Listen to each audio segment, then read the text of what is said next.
Alrighty, hello YouTube, welcome back to my channel. For those of you who don't know me, my name is Cryptic Coil, and in today's video, I'm gonna do another book haul for you.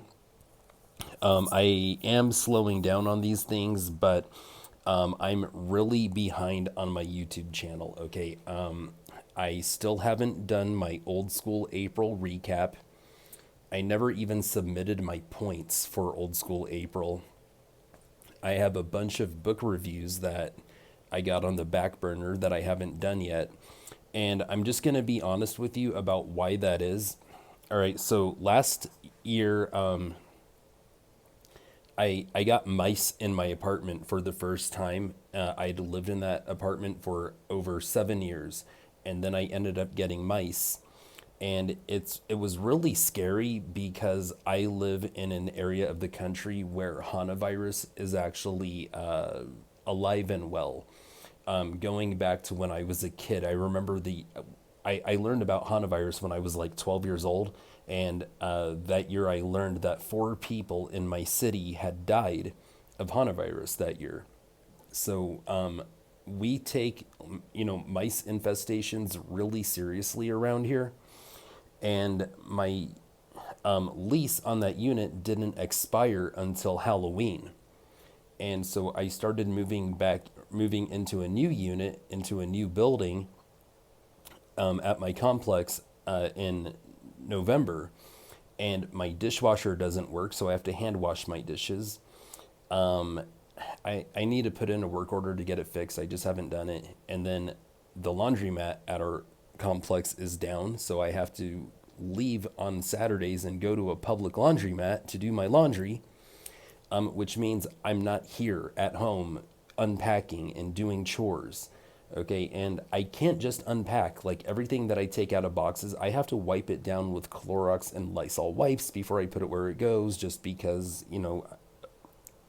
I'm kind of phobic about the mice because of the Hanavirus thing. So, yeah, life has just been super, super hectic. Okay. And on weekends, I do try to take some time to go thrifting because I work full time. I got all this on my plate by myself in this apartment. And, going thrifting and hunting for books, that's my happy place. Okay. And I need to make time to do it, at least once a weekend. Right, and I have been doing that over the last couple of weeks, and I have all the books that I've purchased right here. So let's get start off. Before I get into the book haul, you'll notice I'm wearing my Spurs shirt. I'm gonna turn around. Yep, that's right. The man who wore number 9, Tony Parker, the then fastest man in the NBA.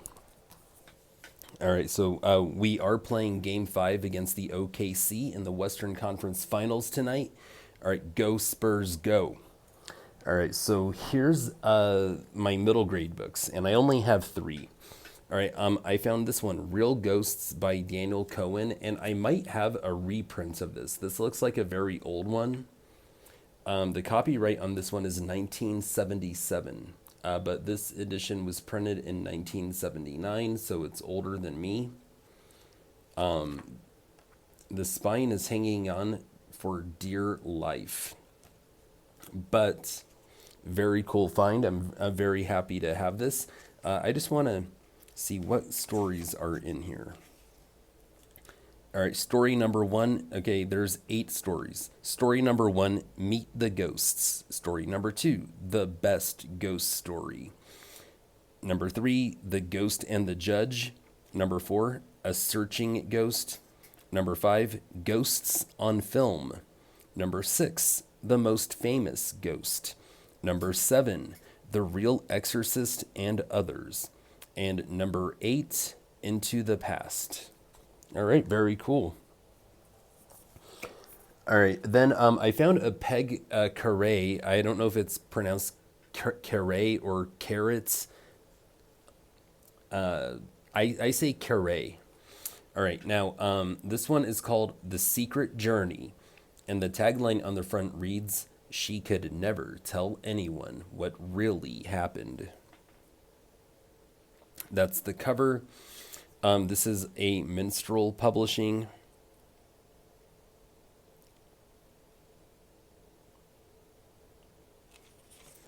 And the copyright on this is 1999. So let's go ahead and read the synopsis on the back.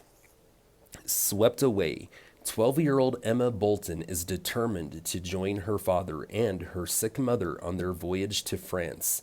She'll do anything to escape Aunt Martha and hateful cousin Odolph. So, she disguises herself as a boy and sneaks aboard a vessel that she believes is her parents' ship. Too late, Emma discovers that she's a stowaway on Black Lightning, the most notorious slave ship afloat. Her only hope is to hide in plain sight as William, ship's boy for the cruel captain Isaac Bacon, until a storm causes a shipwreck, leaving her marooned on the raging seas off the coast of Africa, with only her wits to keep her alive. And it wasn't a horror book, but it had her name on it. And it does sound like a pretty compelling story, and it's not that big of a read, so I went ahead and picked it up. And lastly, this is one that there's a possibility I already have it because, I mean, I have so much. Let's be honest, I don't even know what I have. But I found another vintage Scholastic Apple paperback called Midnight in the Dollhouse by Marjorie Philly Stover. And the tagline on the front reads, "Can the dolls find a clue for Melissa in time?" Now, if you look at it, you can see a little girl playing with a doll. And here's the synopsis on the back. 4 months in bed. The doctor had said it twice. Melissa must stay in bed for 4 months until her broken hip heals. Time moves unbearably slowly until Mother brings home a tiny doll family. From the very first day, Melissa and the dolls understand each other. Then young cousin Valerie visits from her family's plantation, nearly ruined during the recent Civil War. She tells about a chest of gold that has disappeared from its hiding place. Without the gold, her family home will be lost. It is up to the dolls to find a clue to the hidden gold and somehow make Melissa hear their message. And that sounds cute. I'm looking for the copyright page and I can't find it. Really, you're just going to get into the prologue? Wow. Okay. No copyright page. All right. Now let's go ahead and jump into middle grade.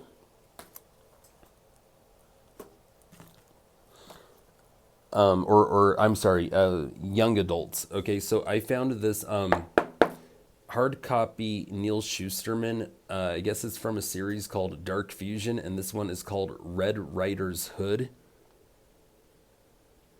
It's got a pretty cool looking cover.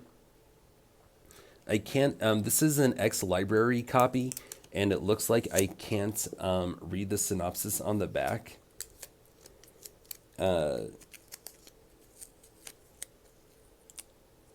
Because I have a library sticker that I haven't cleaned off.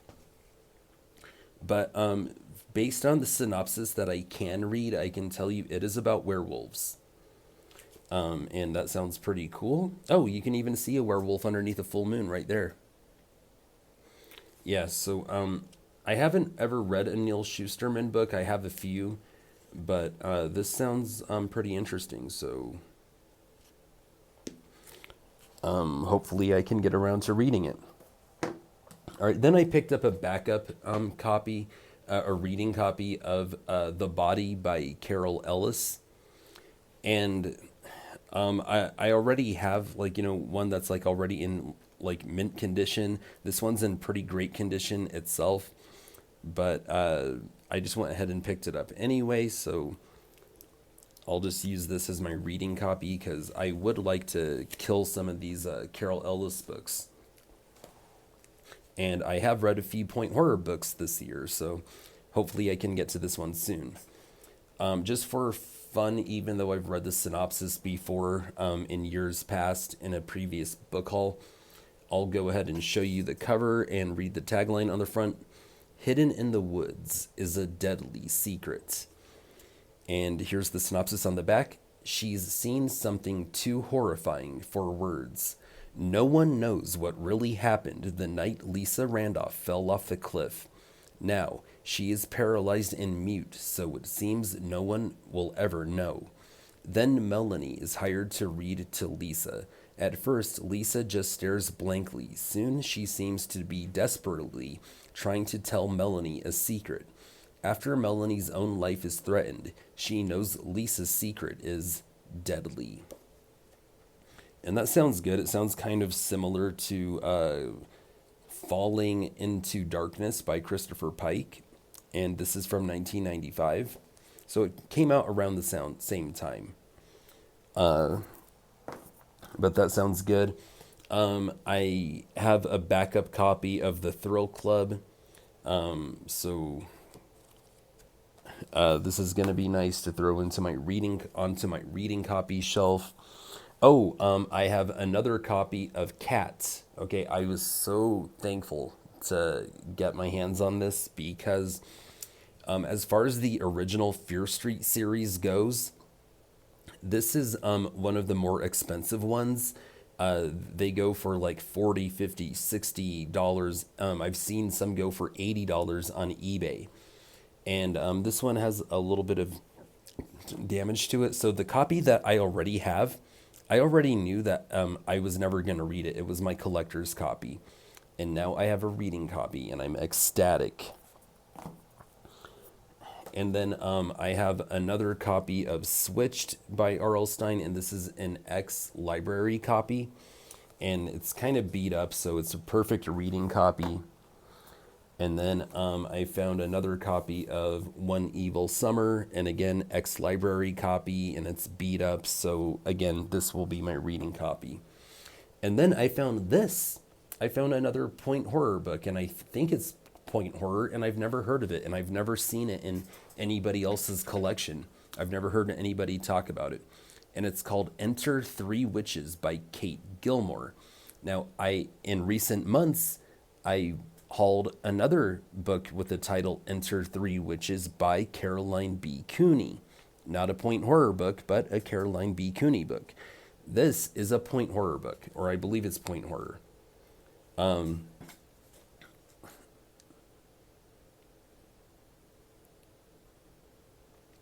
Let's read the synopsis on the front.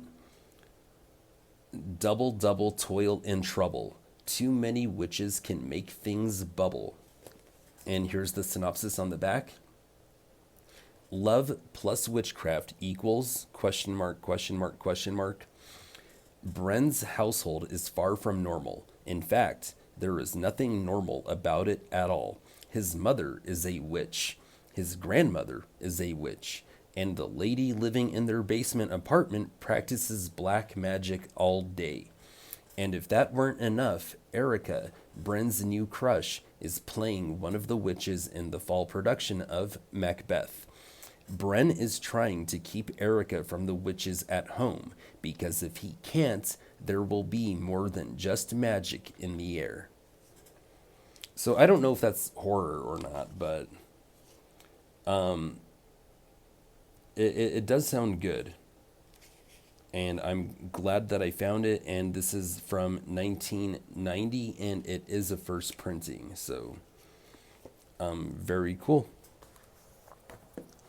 All right, and that does it for my middle grade, or young adult books, and now we will move on to my adult books. Okay, not all of them are horror.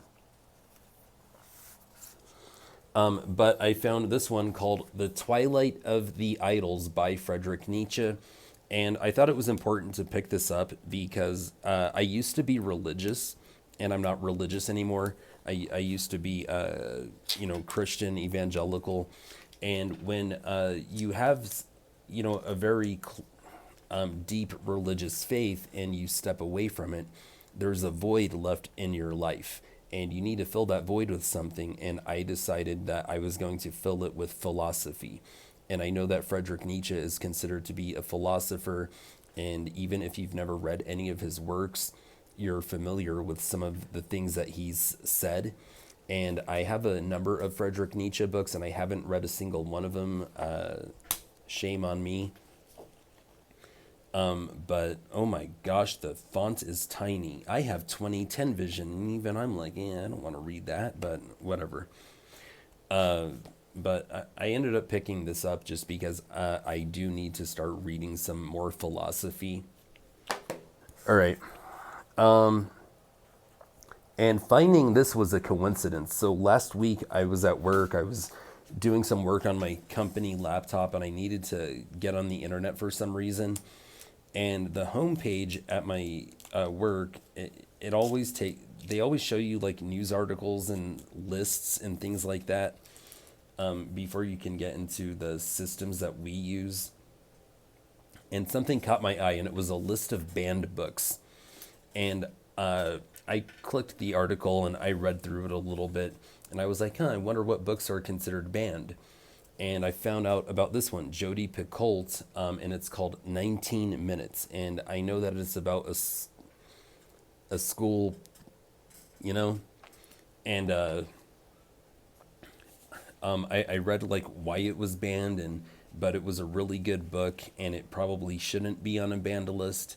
And when I found this at a thrift store in recent, or it was last weekend, that's when it was. I was like, oh hey, I guess I'll pick this up, and hopefully I can get around to reading it. Let's read the synopsis on the back.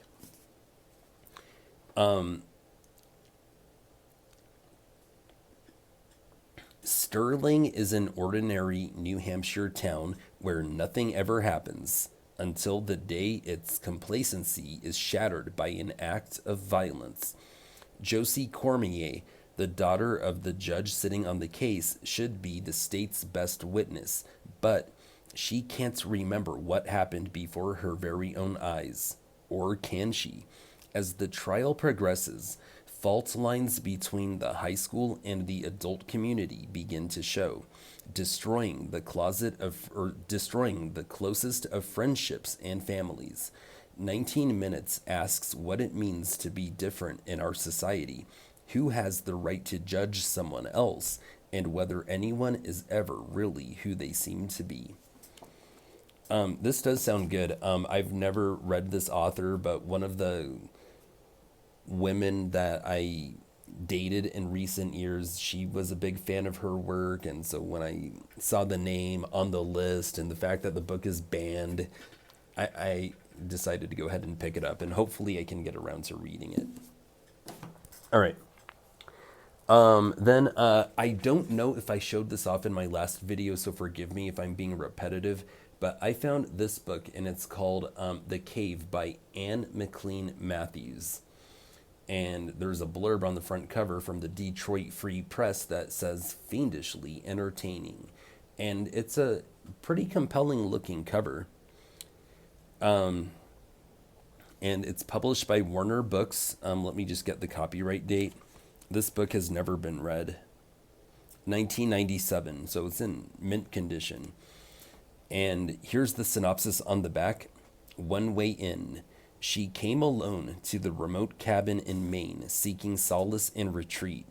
She came as a bright, competent psychologist and began a terrifying descent. A diabolical killer was waiting just for her. No way out. He has it all planned. He will let her run and then catch her. Around every bend, he will be waiting. And finally, on his horrific blood-soaked killing ground, she will get her last unbearable surprise, the cave. But Helen Mirror will fight for her life, scratch, run, analyze, and scheme, because with every second Helen stays alive, she conquers one thing more frightening than her own death, the horrifying, naked vision of human evil. And, that sounds good. All right, I got two more for you, and this is another one that I found at a thrift store, and I swear I have one of this author's books. I just haven't read it, but I swear I have another one of his books. So I opened up the bibliography, and none of these titles sound familiar. So I don't think I have any of these books, but this particular book was published in 2013. and it's called The Pallbearers Club by Paul Tremblay. And it's interesting because there's a Polaroid on the cover, so you know that it's going to have some old school references. Now, let's read the synopsis because I read it in the store and I was like, okay, I'm sold. I'm sold. I'm buying it and I'm going to read it. All right. A cleverly voiced psychological thriller about an unforgettable and unsettling friendship with blood chilling twists, crackling wit, and a thrumming pulse in its veins from the nationally best selling author of The Cabin at the End of the World and Survivor Song. What if the coolest girl you've ever met decided to be your friend? Art Barbara was so not cool. He was a 17-year-old high school loner in the late 1980s who listened to hair metal, had to wear a monstrous back brace at night for his scoliosis, and started an extracurricular club for volunteer pallbearers at poorly attended funerals. But his new friend thought the Pallbearers Club was cool, and she brought along her Polaroid camera to take pictures of the corpses. Okay, that part was a little weird. So was her obsessive knowledge of a notorious bit of New England folklore that involved digging up the dead. And there were some other strange things, terrifying things, that happened when she was around, usually at night. But she was his friend, so it was okay, right? Decades later, Art tries to make sense of it all by writing The Pallbearers Club, a memoir. But somehow, this friend got her hands on the manuscript, and well, she has some issues with it, and now she's making cuts. Seamlessly blurring the lines between fiction and memory, the supernatural and the mundane, The Pallbearers Club is an immersive, suspenseful portrait of an unusual and disconcerting relationship. All right, that sounds really, really cool. I love the creepy chick. I love the fact that, it's the 80s and he's into hair metal, and I can't wait to catch all the hair metal references. I hope that they mention some of the more obscure bands, not just like Guns N' Roses or Motley Crue. If they could, mention bands like Kix or King Cobra or Trickster, someone who just wasn't as mainstream as like a Def Leppard or, a Poison. All right, that would be awesome. Okay, so I really want to read this one. All right. And I got one more for you. No, two more for you. Two more for you. No, three. I'm sorry. All right, so I think it might have been last year or the year before, and it was like the same week. Shadyside Library, and I both found this book called Mommy's Day by Max Allan Collins. And apparently it was the inspiration for the cult movie. Well, just last week I found Mommy by Max Allan Collins. And I want to see if... All right, so they do not have the same synopsis.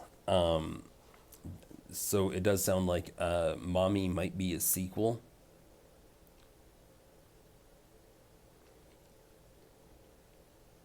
They might be in the same universe, but not a direct sequel. Let's go ahead and read the synopsis to Mommy. Meet Mommy. She's pretty. She's perfect. She's June Cleaver with a cleaver, and you don't want to deny her or her daughter anything because she only wants what's best for her little girl, and she's not about to let anyone get in her way. And if that means killing a few people, well, isn't that what mommies are for? All right, these do sound good. All right, but it's tagged as a leisure thriller. I don't know if you can see that. Probably not. So that was a cool find. And I decided to just pick it up because I always wanted this book and I never went out and got it. I have kind of a 6 degrees of separation connection to it. But this is Who Killed My Daughter by Lois Duncan. I've been holding out for the hardback. A few years ago, I got like all hammered, and then I tried to make a YouTube video, and I'm all like slurring my words and stuff. And so I took it down the next day. I know a few people saw it. I got a few messages about it. Kits, you were one of them. But all right, so look, I live in Albuquerque, New Mexico. This is where Lois Duncan is from. If you've read any of Lois Duncan's books, she mentions New Mexico very commonly. For instance, Stranger with My Face, she mentioned Albuquerque, New Mexico. She mentioned Sandia High School, which is like within walking distance of my apartment. I have a bunch of friends that graduated from Sandia High School. There was a time in my childhood where I was meant to go to Sandia, but we moved. Well, back in the late 1980s, Lois Duncan's, one of her daughters, she had a few daughters. She was sitting in traffic at a red light, and she was shot and killed in broad daylight. And nobody knew why. She had a boyfriend at the time. There were some tensions between her and her boyfriend, and Lois Duncan always suspected that her daughter's boyfriend had something to do with it. And in this book, she wrote about him having some connections to a Vietnamese gang. And she had a few other theories. And she wrote this book hoping that anybody who knew anything would come forward. And Lois Duncan, I think she died back in like 2014, 2015, 2016, somewhere in that time frame. And she was in her 80s. And she said that she hoped to live long enough to learn the identity of her daughter's murderer. Well, 2 years after Lois Duncan passed, her daughter's murderer came forward. He was a middle-aged man. He was in his 50s at the time. I think he's in his 60s now. I guess he was like an OG incel because he hated women because he thought that they always picked jerks and he wasn't getting any.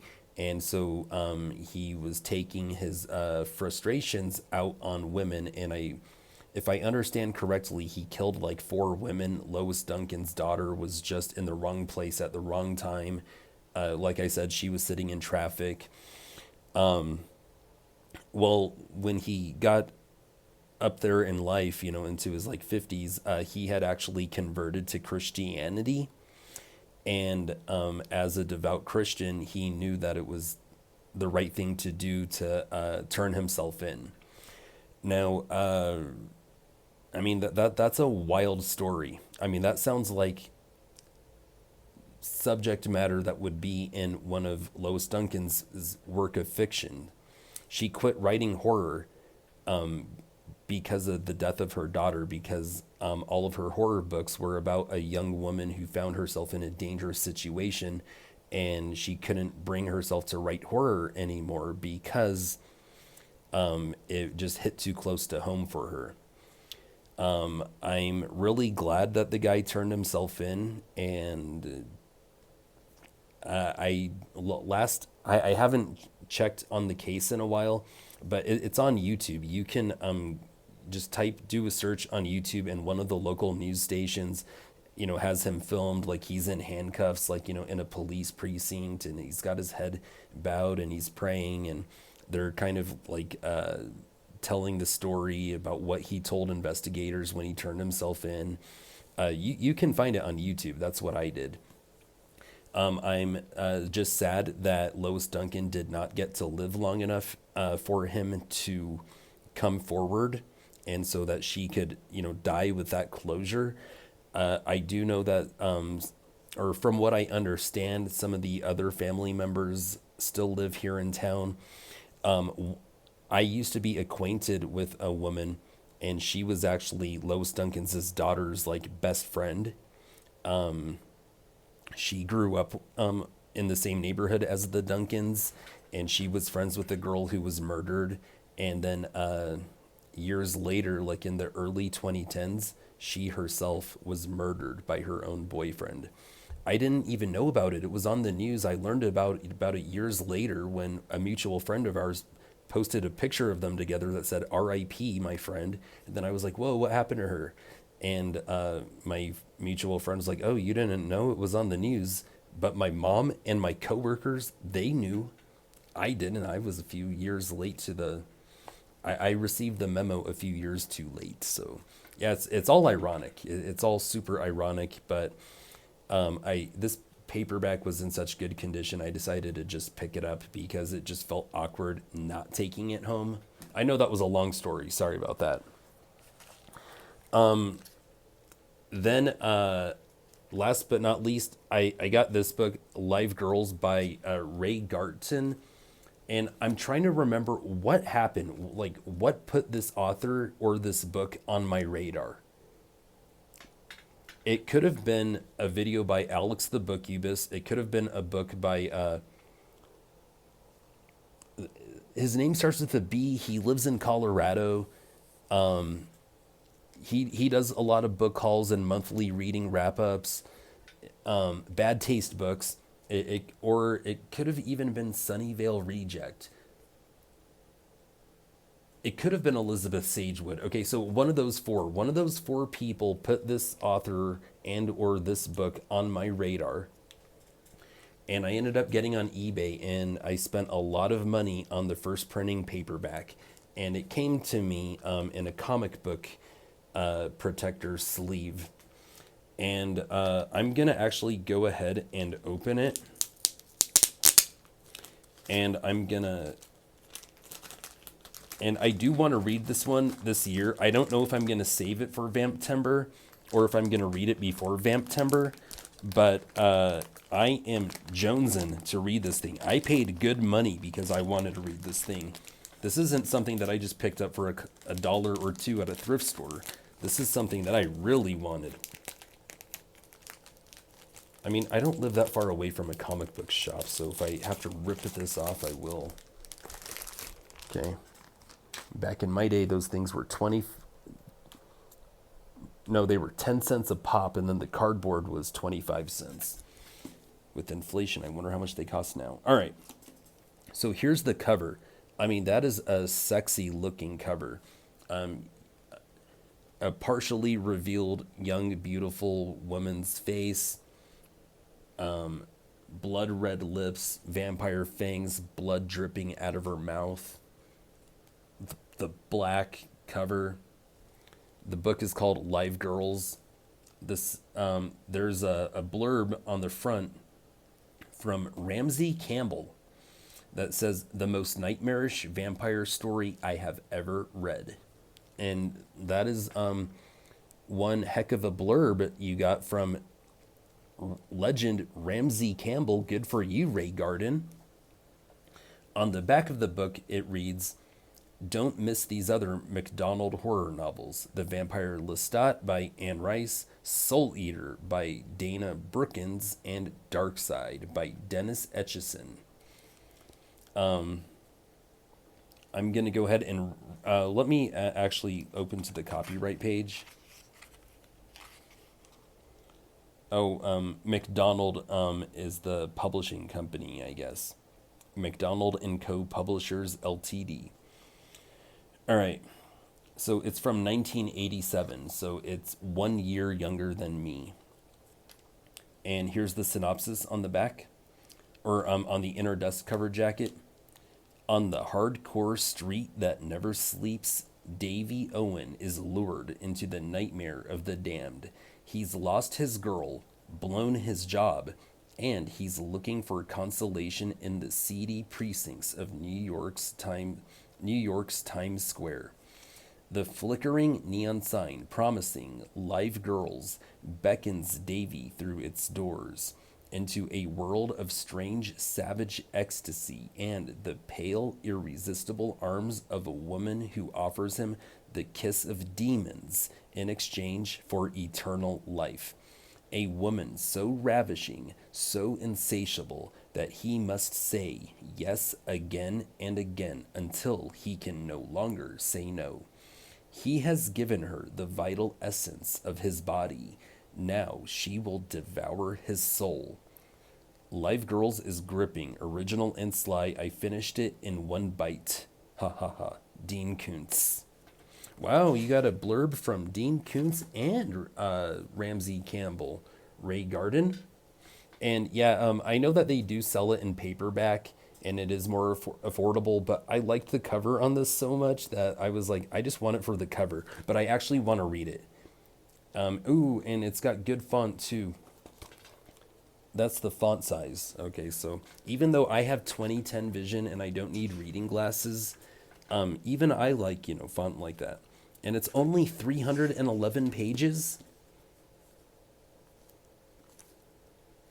I'm I'm reading this soon. Okay, expect a review this summer. All right. Well, that's all I got for you for now. But I hope you had as much fun with this haul as I did. Thank you guys for watching. Horns up and peace out. And go Spurs, go!